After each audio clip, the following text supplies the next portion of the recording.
Hi, I'm Jessie LaCosta, the founder of Blue Rio Institute. And I wanted to give you kind of a background, a little bit more of the why of Lead and Thrive. It's a bit complicated, so I will try my best to make it a little bit more cohesive and a bit easier to understand. So, several years ago, I found myself in a situation of both a personal and a professional challenge, which was that I was experiencing my own personal challenges. At the same time, some of my students and my clients were also experiencing challenges that all of the coach training I had ever had really didn't prepare me for. Now, I do actually take a lot of courses that psychologists and therapists take and social workers. So some of it helped me. And yet I found, yeah, it still just wasn't quite enough and something wasn't working and something wasn't sticking. And, if I wasn't able to overcome it and they weren't able to overcome it, what was happening? And one of the things that I noticed is that many of us were kind of married, if you will, to this idea of positive psychology or positive thinking. Now, before you turn this video off, there is so much benefit to this, and there is a lot of proof in the pudding. However, I think mainstream society has actually morphed what original positive psychology was, and this idea of positive thinking, into a place where it's become like the catch-all be-all. So anyway, fast forward a little bit.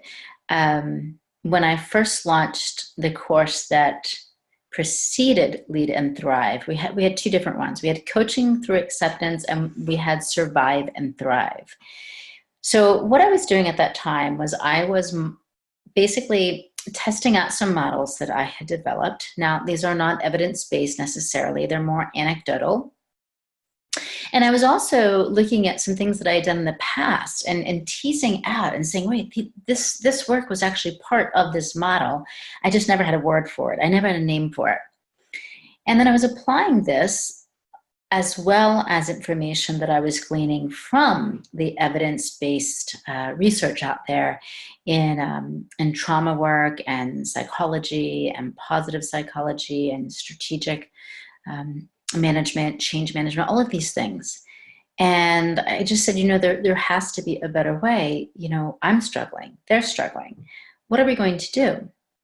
And so one of the things that came up to me was that in the world of mindfulness, there's a lot of idea of acceptance. But for some of us, especially anybody who's experienced extreme challenges or even trauma, those of us who have PTSD or even PTG, post-traumatic growth, sometimes traditional mindfulness doesn't work. So where does acceptance fit in that? And where does thriving fit into this normal public domain of bouncing back from something? And I just said, it's not fitting in exactly the way I see it fitting in. So yes, it is a personal take. So move forward again. I start testing out these models in some of my clients and students. And so what happened is first was Coaching Through Acceptance, which was this idea that we could certainly use positive psychology and strength-based development and positive thinking, but only to the point that it doesn't preclude us from seeing what the reality is of the situation, what our strengths are, what our weaknesses are, where are the gaps, what we need to work on versus what we need to leave behind. So this place of acceptance of where we are. So you'll learn this throughout the course. We're only going to touch on it very, very lightly. And it's a model that can inform what you do, but you don't have to use it as part of the resilience model. But Coaching Through Acceptance has a lot to do with, taking in and taking hold and really kind of taking more time to stop in the present, but not necessarily through mindfulness, which is not examining the past or the future, but using mindfulness in the present and then also using a mindful approach to say, what in the past is affecting me now? And how is this going to affect me in the future? What can I leave behind as a thought or a feeling, a behavior, and what do I need to take with me? And then with that, how do I create a strategy for moving forward? So that's basically summing up, a very, very oversimplification of Coaching Through Acceptance. But then I wanted to create a course that everybody could access. coaches and non-coaches alike, which was Lead and Thrive.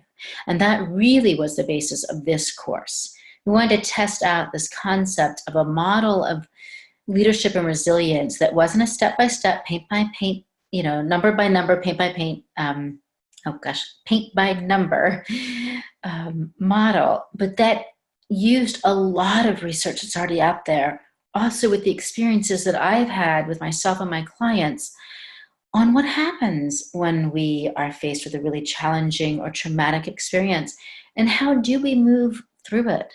How do we take the time to take in and take hold? And what part of it is important that isn't being addressed in maybe all the other literature? Or if it's being addressed, it's being addressed on a very minor level. And so the why behind this course became both a personal and a professional mission, which is that, so here's the overarching story. I love helping individuals. I love children. I love just individuals and, walking their own path. But I also believe, especially in the United States and in other cultures, but certainly in the United States, that organizations and large communities, they could be NGOs, non-governmental organizations, they could be very large nonprofits, they could be government agencies, they could be very large for-profits, that they're kind of running the show in the sense that that leadership, the way it delivers on its promises, the way it creates culture, affects every single person in that organization. And every single person in that organization goes home and interacts with a spouse, a partner, a friend, a colleague. And if they have children, those children are affected by the way that they react. And those children then go into school and they impact the other children and the teachers. And so we have this full circle, full sync way of either creating more detrimental effects in the world or creating a better way to do more than survive, but to thrive. So I decided to put leadership and resilience together. Now, for those of you who are working in the world of leadership, great. Take these lessons to heart. Think about how they inform the way that you work with your management. For those of you who are coming into this more for the resilience piece, and you may be working with individuals, stay-at-home dads, stay-at-home moms, they could be imams, they could be pastors, rabbis, anybody, right? So somebody who is leading a life with intention and conviction. So I call that self-leadership, right? So even in that self-leadership, there's the ability to foster more resilience so that those people that your clients impact can also impact others. So my why, yes, it may be a bit idealistic, but bringing it into the business realm creates more sustainability in my mind around it, or bringing it into the realm of community leaders creates a further reach. But ideally, my why is because I truly believe, especially after experiencing home invasions, carjacking at gunpoint, a family that's rife with anxiety and developmental disorders, friends that have suffered incredible traumas, losing my own colleagues and friends to fatal diseases, losing others to suicide. There's a lot behind this.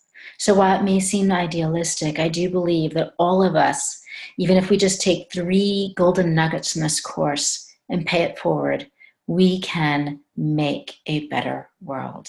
And that is the why of Lead and Thrive. So I am thrilled that you're in this course. I'm thrilled to learn from you as much as that I offer my insight, and that we all can collaborate on this journey of improving the world that we live in. Thank you.